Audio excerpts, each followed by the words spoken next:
back to the Nerdly Out Loud channel. We are the official channel of nerdly.co.uk, your favourite British home for all of your news, reviews, and exclusive interviews. Anybody who's been checking out the channel and been watching what I've been doing recently, I was down at Romford at the film festival. It was absolutely amazing. I've done some brilliant interviews with some brilliant creatives that I'm so proud of with everything we've been putting out there. But there was one in particular that I was super proud of, and we got some really good chat out of it. It was a great little interview, and then it turned out I wasn't actually recording everything. So the guys have graciously agreed to jump back on board and speak to boring old me about their short movie, Old Windows, and we're going to talk a little bit about Hollow, because my God, Paul, you told me to be excited about this movie, but we will talk about that as well. I have got Laura Bayston, the actress and the writer of Old Windows, and Paul Holbrook, the co-writer and director of Old Windows. How are you guys tonight? Very good, thank you. I'm good. I'm very good. It's lovely and sunny where we are. Oh, I hope so. I mean, my studio at home, like down there, I had a really warm cinema screen to interview people in. Up here, I've got a really warm shed. Pull back the curtain. It is literally a shed, but it's my studio, so it works. You know what I mean? It's whatever works, isn't it? I love it. I love it. It's got the place. It's the only place I can go in the house to get away from everyone. But love it. So first of all, you were down at Romford. We were at the festival. We had a great old time there. Old Windows did really well. Everybody was loving it. Picked up a couple of awards, which was nice. But you've been doing other festivals, and you've been doing a little bit of a trek with both your shorts right now. How's it been? It's been good, isn't it, Paul?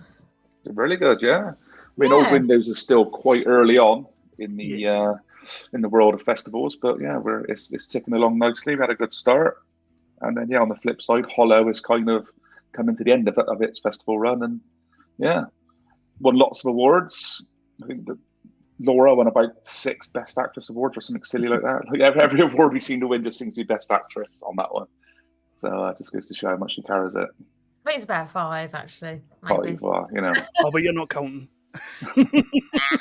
Not counting, And it was so cool meeting you guys down there. I thoroughly enjoyed that whole experience, just being down there and seeing Old Windows was one of the ones that, because obviously people already know that I'm part of the selection panel and the judging panel and everything. So Old Windows was one of those movies that when we were going through Film Freeway and watching those 350 odd 400 submissions, that was one that just immediately just stuck out like a sore thumb to me.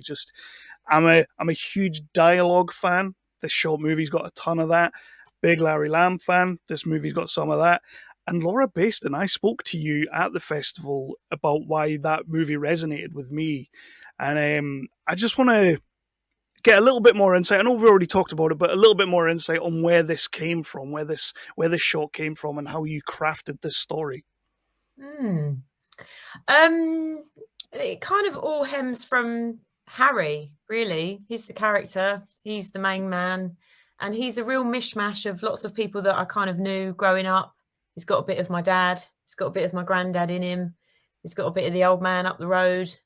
He used to get suited and booted on a Sunday, because where I lived, I grew up in Dagenham in East London, and a lot of the community is quite a working class community, and and a lot of the elders back then in the 80s and the 90s had really strong connections still to the East End of London, and so did we as kids, because that's where all our family came from, and my grandparents and aunts and uncles and all that all still lived there.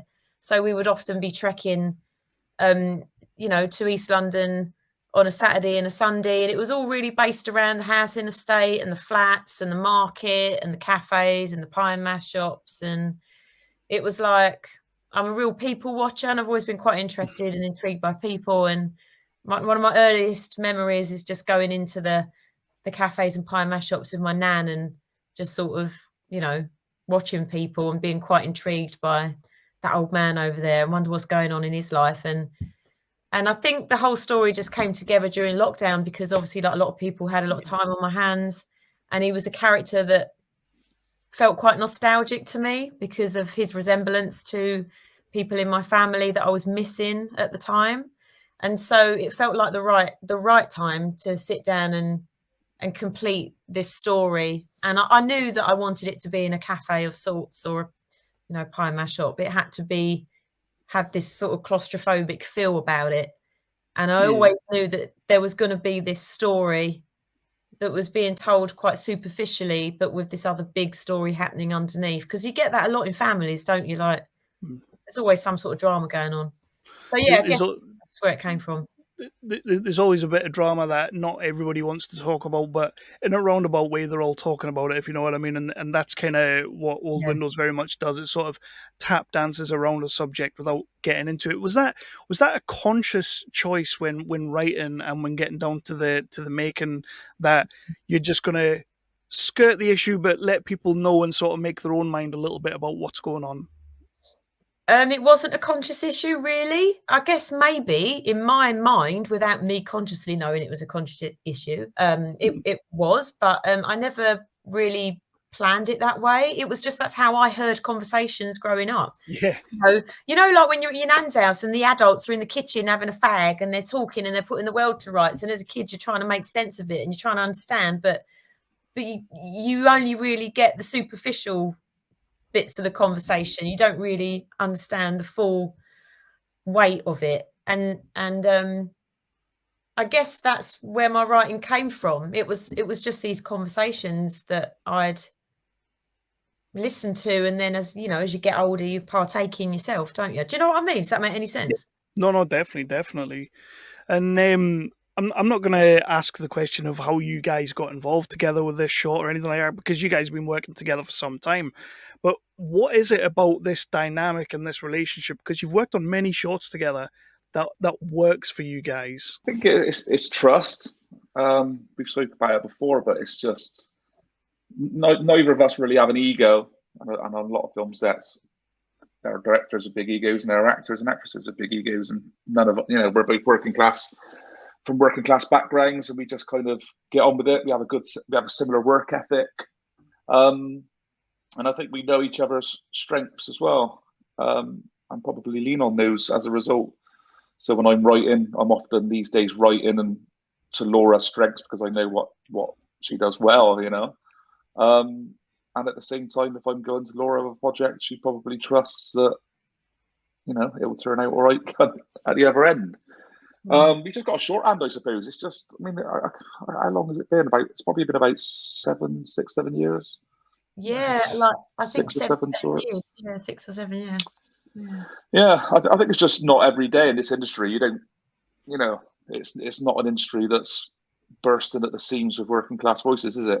So when you meet someone that you kind of connect with and relate to on so many different levels, it just becomes easier. It becomes inspiring when you work, when you're writing and when you're directing, and then on top of that, it's good if you're getting on with the people you work with, and we get on and we trust each other. So why change it? It's not broke, eh? Yeah. So you're playing to Laura's strengths when you're writing and directing and whatnot, and Laura, what strengths are you leaning on when it comes to Paul's work behind the camera? Well, I guess Paul just gives an actor freedom to make the right choice, and to not feel suffocated by not making the right choice. And he's always there to ask questions, and he's really willing to listen and give a response to those, because I'm constantly asking questions, because I don't know how you can do this job without asking questions. Even if it's a stupid question, I think you should just ask it, and Paul will never make you feel that it's a stupid question. He'll always answer. And I'll always go up to Paul before we start shooting and go, right, talk to me about what's happening. And I don't necessarily want to have a conversation and converse with Paul there and then. I just need to know where his head's at.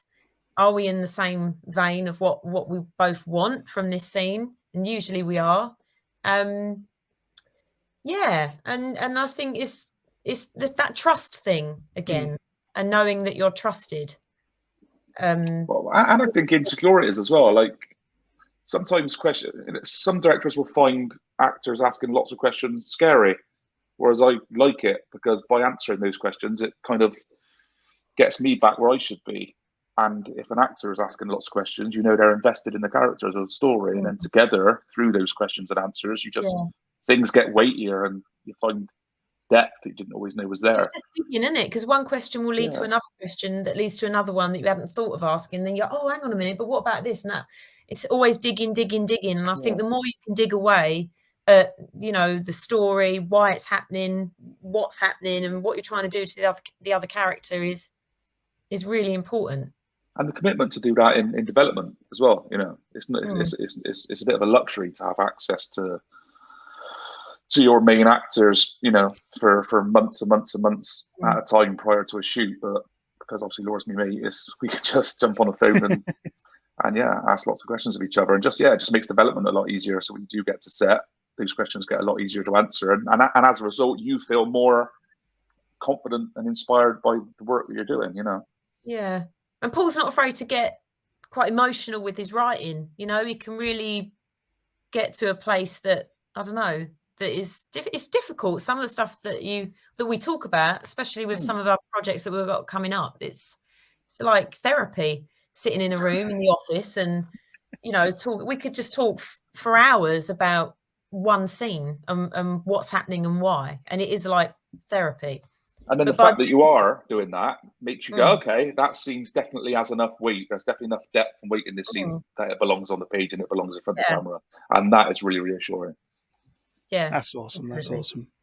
You don't hear that enough. You don't hear that enough. And then when you bring in, obviously you guys you've worked hard on all this and you've got it to a place that you're ready to go and everything. And you bring in Mr. Larry Lamb. How does that character change when he comes on board? Is he collaborative with that, or are you just like, look, Larry, that's the script, do it?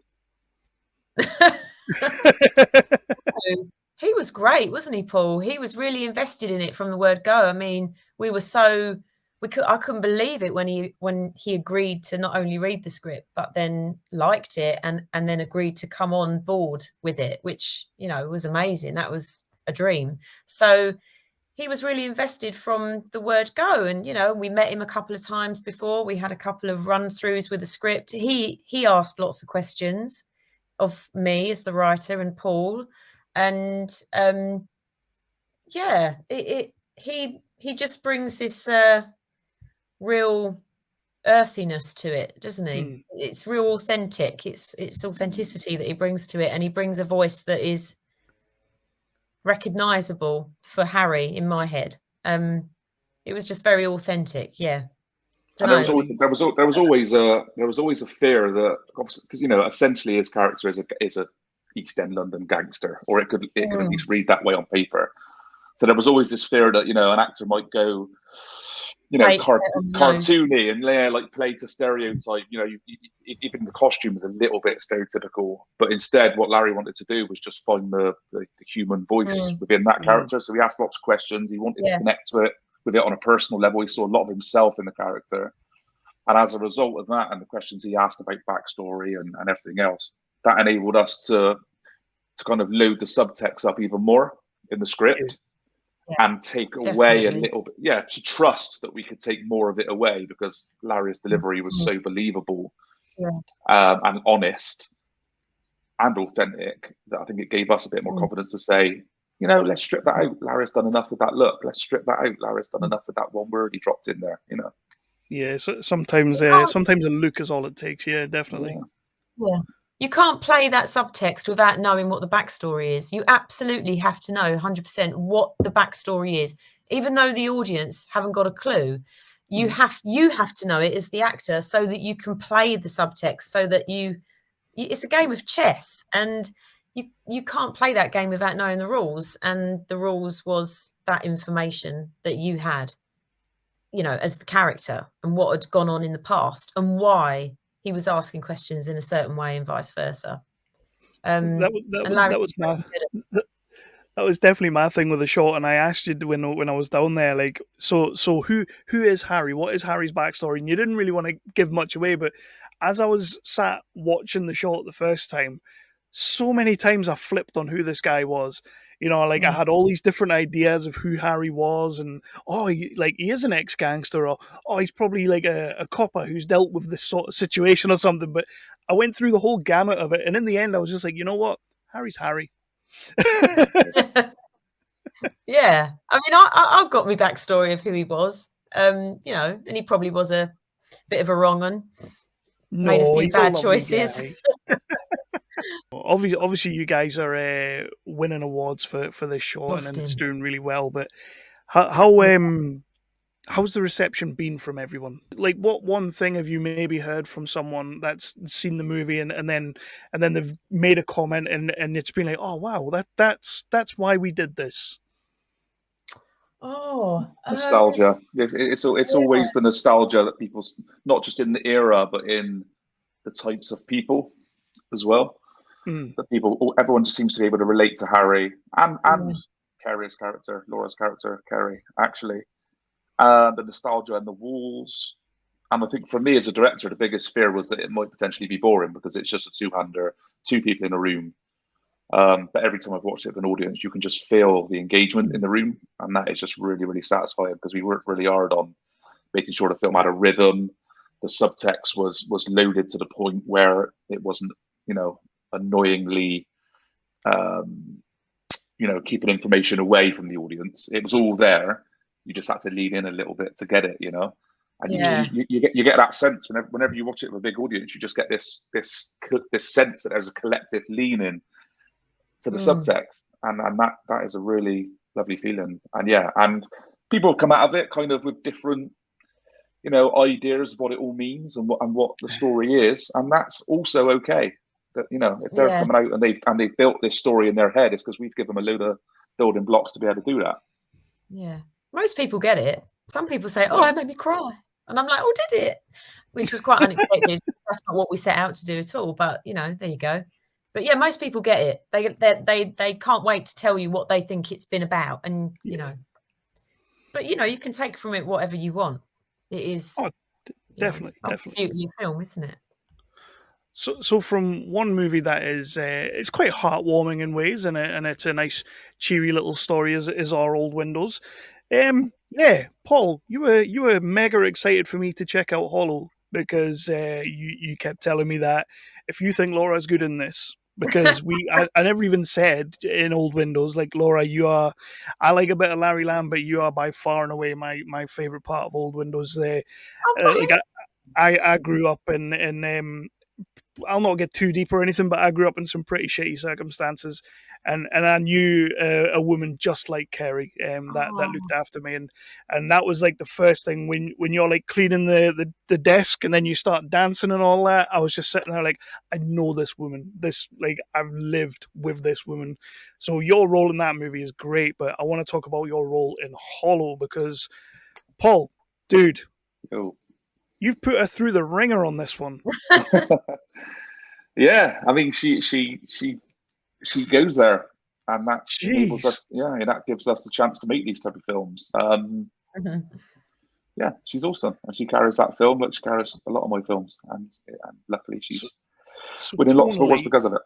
yeah. So tonally, it's a huge shift. I mean, you could sort of see a little bit of similarities and whatnot, but it is a bit of a shift.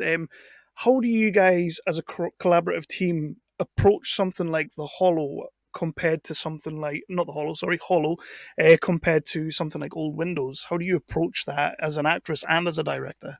With Hollow, it's almost the complete opposite in regards to the information that's in the dialogue, because there isn't much dialogue. Mm. So it's looking for Laura to connect on a really intimate internal level, if that makes sense.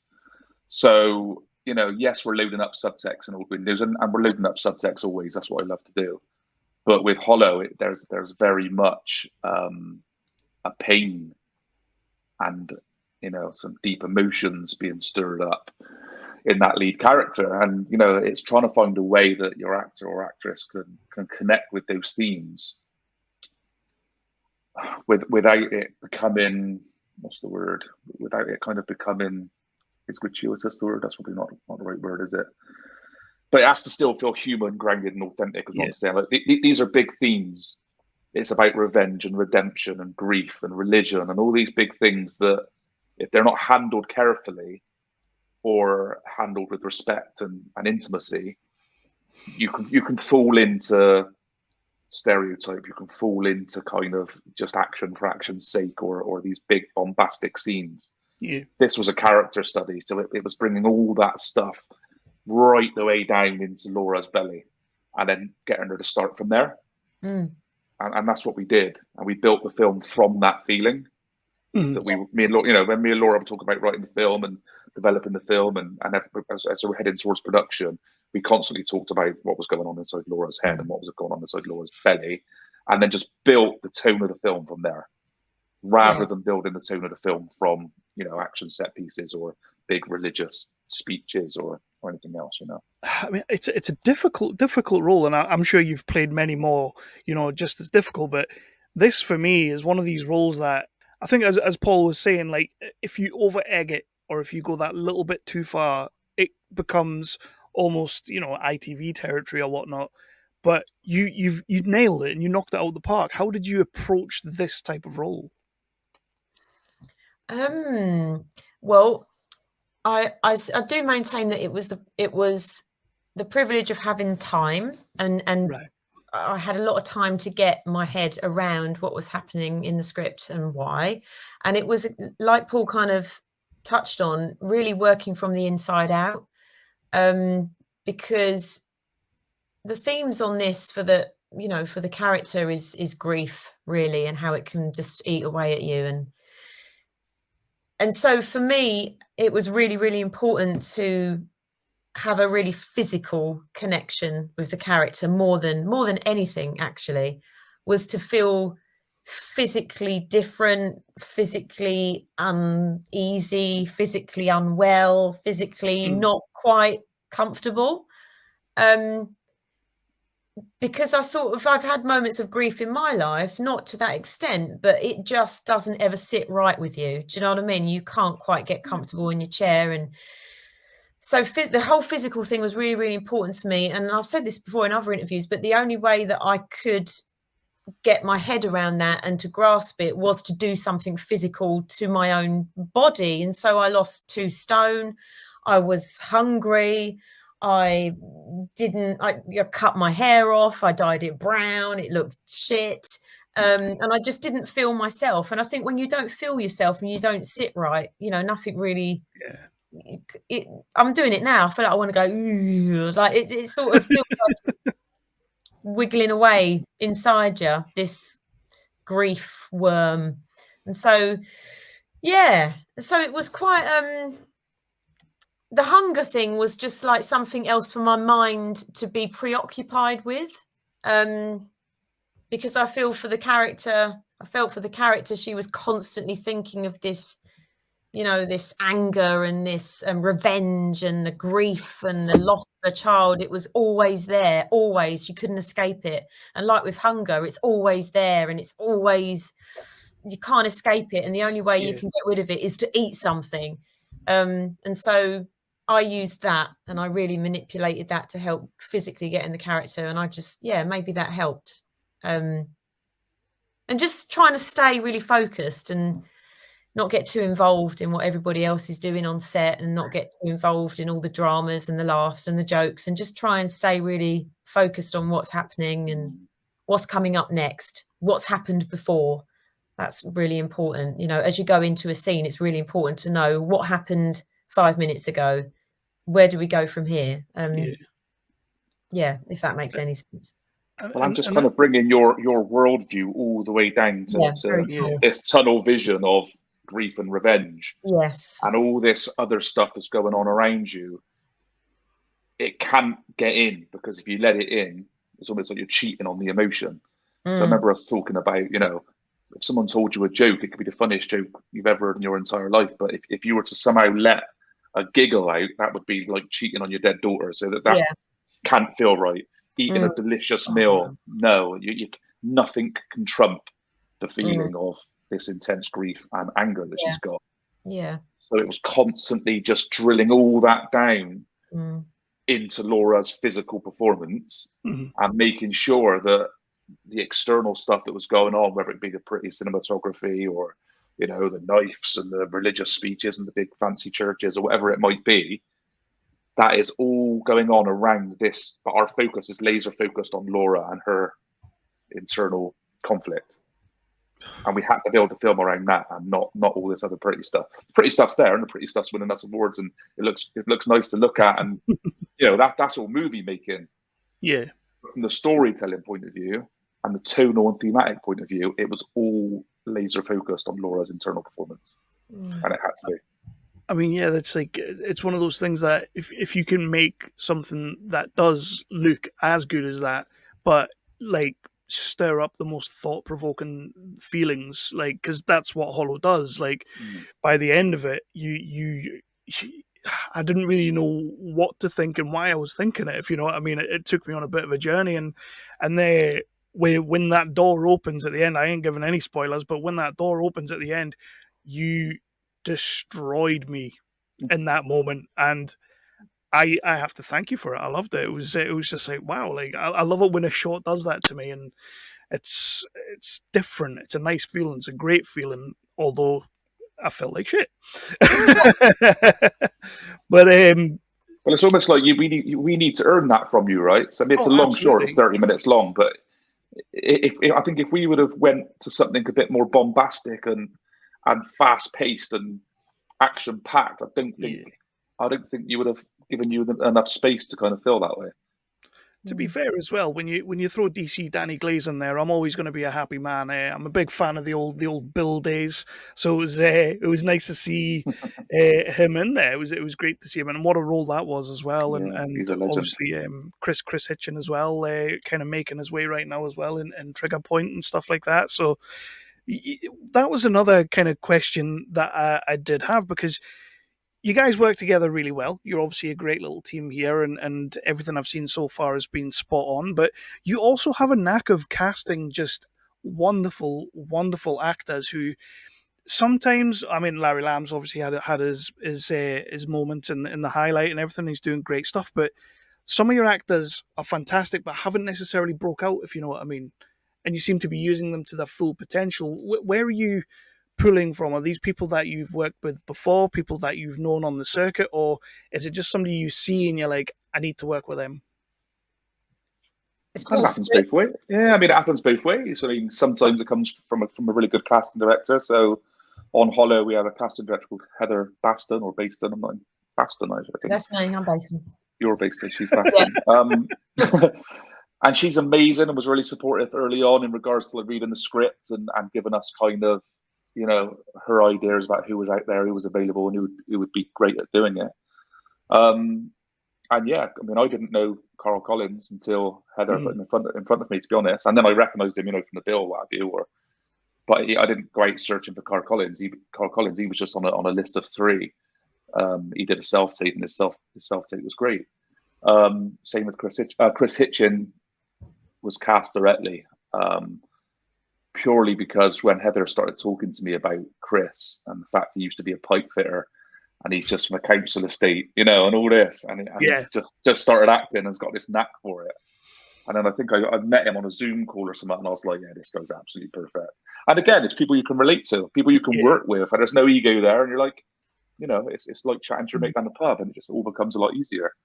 With Larry, we knew we needed a star, you know, someone with a bit of star power, because on paper, Old Windows is, you know, potentially not that exciting.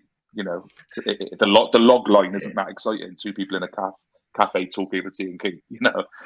So we knew we needed someone face on the cover to kind of punch that out.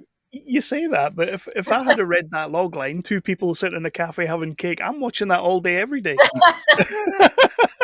That's my wheelhouse, man.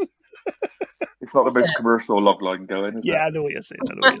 But it depends. I mean, I like to work with a kind of nice pairing of professional, successful, you know, experienced actors with people that I can relate to, that are just down to earth, fancy giving it a go, are from my estate, you know, working class people, and kind of match all that up together. And I always seem to get good results as a result. You know, I think actors that what was that? Oh wow! Oh my God, I've got a poltergeist in my room. Actors that have kind of been about, I think, can kind of fall into like they know what they're doing. They can rock up and deliver a line. Do you know what I mean?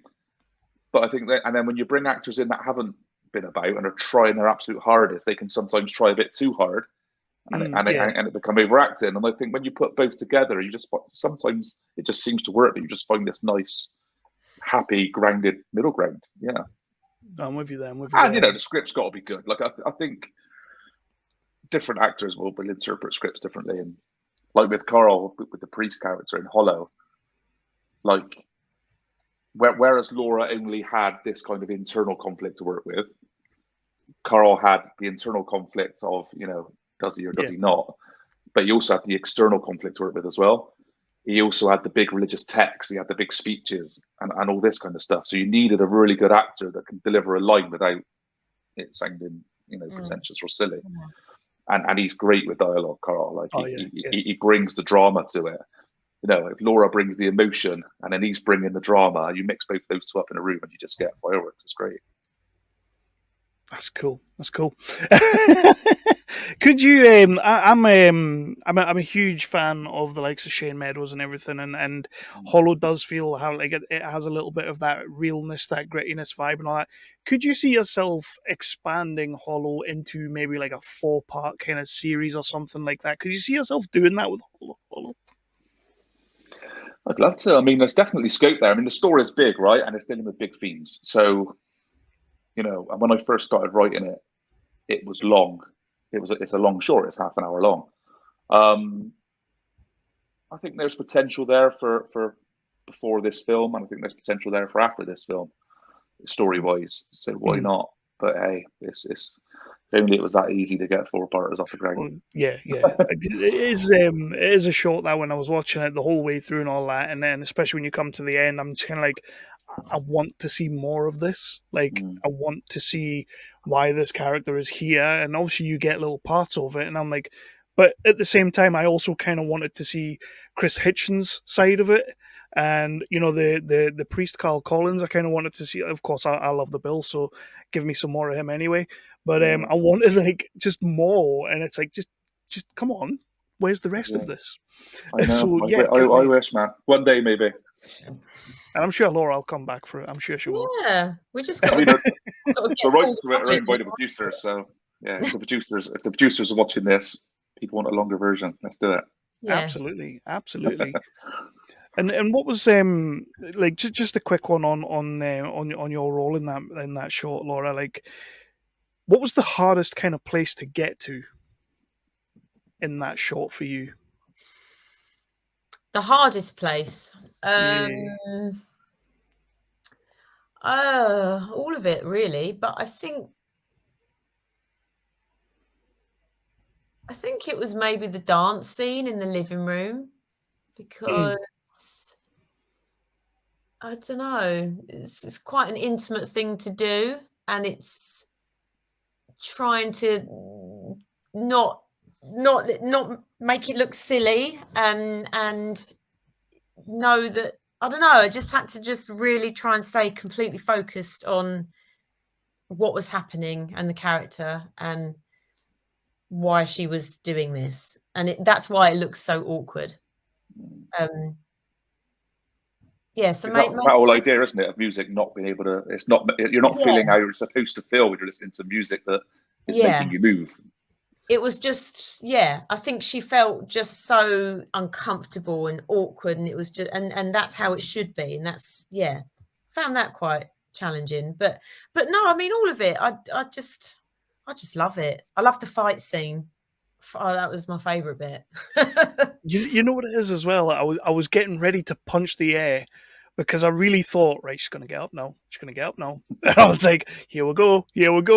I was quite happy. I was happy with where it went, but for a second I was like, here we go. You're done now. I would have. But I do love it. It's great. I was really nervous about that scene. Like that's the one scene that I toiled over, because that was the one physical scene. Yeah. And it for ages. I mean, I'm still not entirely convinced it belongs in the film now, but it was the one scene that suddenly the camera comes alive and Laura comes alive physically. It's a fight, so it's a physical action, and it just, for me, was kind of, whenever I was talking about it, Laura, like it was clashing with the tonal aesthetic of the film, and I was like, oh, am I doing this scene for me or for the story?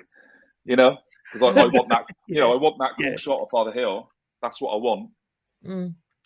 I want them to get their comeuppance. I want Laura. I want all the things that happen. I want it to happen and needed to happen. But as soon as you put a camera at it, it suddenly feels like it just feels too physical, and it fights against intimacy that we set up in the film up to that point. But it doesn't seem to bother anybody else, so it's okay. No. But like it just bothers me for interesting. ages. Yeah, so it's nice that you say that, because it does bother me, that scene. It's the really way that interesting to hear that side of it as well. the way that it's been shot, and when you watch it, it does feel quite intimate, and it feels quite intense, because it's right up in there in the thick of it. You're always in the thick of it. You're never on the outside looking in. You only ever see it from Laura's perspective. And I think you really feel it when it lands, you know. And I think that was the thing. Like, you could shoot a fight scene cool, can't you? And it was looking at the scene and going, do not try and be cool. no, You're not. Yeah, we're not shooting this to be cool. It needs to be in and out. It needs to be quick. It needs to be messy, and it needs to belong to Laura. Yeah. And I think that was a good thing about it. We could have. I mean, we did shoot a couple of pretentious kind of movie making shots, and they ended up on the cutting room floor. But yeah, it was important not to try and be cinematic with that scene, I think. Yeah, I think you achieved that, Paul, in my opinion. And Laura, you can take a punch, so. All right. So I'm gonna start wrapping up in a little bit, but honestly, both these shots are absolutely phenomenal. I loved Old Windows the first time I got to see it, and Paul had a twinkle in his eye when he was telling me about Hollow down at the festival. He was like, "Dude, just you wait until you see this one." And again, I absolutely loved it. I think you've both done a phenomenal job with both these shots. What's next for you guys? What you got anything working on that you can tell us about? Yeah. Where do we see you guys next? Paul, shall I let you explain? No, go on, you do it. So much better at it than me. We are. I'll start, and then you can put the cherry on the top. What you started? And I'll start. All right, go on then. Yeah. So we're making a psychological horror called When She Sings, which is about repressed childhood memories, small town oppression, and mermaids. And mermaids. Okay. Throw that in there. So it's essentially about a young artist that falls pregnant in this small seaside town. Not that young though, Paul. Well, Laura's age. I think you're quite young. Middle age then. Middle age, is that too old? No, I'm like, do you say that's all your leads? A woman. Let's forget the age. So an artist falls pregnant in this small seaside town, and as a result of that, she starts to reconnect with these repressed memories of a confusing childhood around her mother. And coincided with that, she starts to get these visions and images of mermaids and horror surrounding water and all this kind of thing. And that just kind of moves headlong towards kind of psychosis. And then we start to look at hereditary mental health and all that kind of thing. And then we get one big shock at the end that we like to do. It's another long form short, isn't it? Yeah. And now you have to put a cherry on top of it, Laura. Go. Well, I mean, it's directed by Paul Holbrook. It's written by myself and Paul. I'm in it, you know, and we've got a cracking cast and crew lined up, ready to go. We've got the most amazing, incredible crew that are ready to go, by the way, post-production people. So everybody that's read the script want to get in on board, but we are desperately scrabbling around trying to just get the rest of the funding together. We've got half of what we need, but we need a lot more. But as always in this industry, it's not that easy. It's a script we're both so passionate about, and we know it's a big step up for us. We just want to get it right. Like we could crack on and make it with half the budget we've got, but we'd be doing it a disservice. Like the people we've got attached to the project now, as well as the script being great. Like we just need the money to do it properly, and I think it's going to be one that's going to open doors for a lot of people. I think there's a real interest at the moment for sort of urban British horror. Since Saint Maud did so well, you know, and the funny thing is we were writing this before that film even came out, and then we saw it and was like, what? You know, there's so many similarities. It was like, but you know, that's kind of tonally, I guess, where we're going with it. It's a very different story. and it will certainly be, have Paul's mark on it. But yeah, I think it's a genre that's really popular at the moment, and if we can get some interest on it and get it made, it would really, really, I think it would really do well. I can't see why. It's been a phenomenal kind of breeding ground for ideas, like the setting and the characters that we've got, and the themes we're exploring. Like every time we meet up and talk about it, just more and more ideas just seem to flow out of it. That's when you know you got something good. And like Laura said, every time we we're after this member of crew, they're great. They're like, yes, I'm in, 100%. I'm in. So Andrew Oldbury is producing. He did a horror film a couple of years ago called Oscar's Bell. It did really, really well. We got Snow Ghosts on score. We got loads of great actors, Emily Carding and Dave. And the people that go on, they do incredible work, but they've read the script and gone, yes, 100%, we want to be involved in this. And when you get those emails, you're like, oh, okay, well, this is interesting. We've got all these amazing people wanting to come on board, and it gives you that little thing to keep pushing with it and to keep trying to, I don't know, manifest some goodness to come back to it. We're in kind of a, I mean, it might be different for you guys actually being in the industry, and I'm just sort of like on the outside looking in, but I feel like there's a very, very big sort of creative bubble right now in the UK, like independently wise. We've got like so many amazing people out there right now.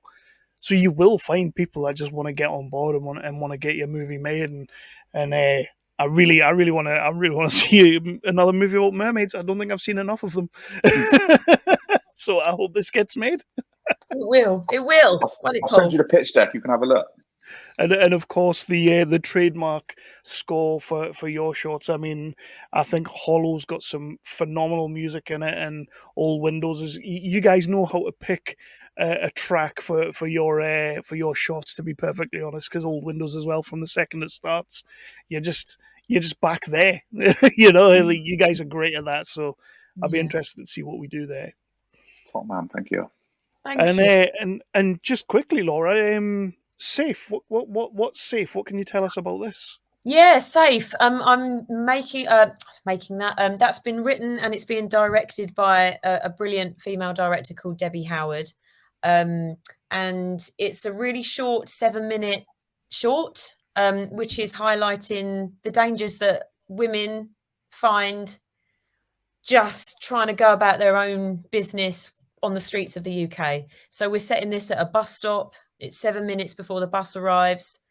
Something happens at the bus stop, and that's kind of it, really. And she gets a decision and she has to make the choice. And is it the right choice or is it the wrong choice? And she's got literally a couple of minutes to make that choice. And I think because it's a real issue, worldwide for women. We have to make decisions and choices based on how we're going to get home safe. How are you going to get home safe if you're not being picked up?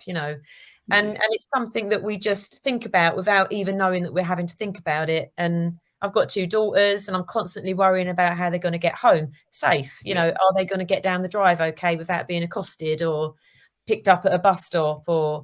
And I don't know that men have quite the same worries. Historically, we do. I've got 3 daughters and my eldest is 14 now.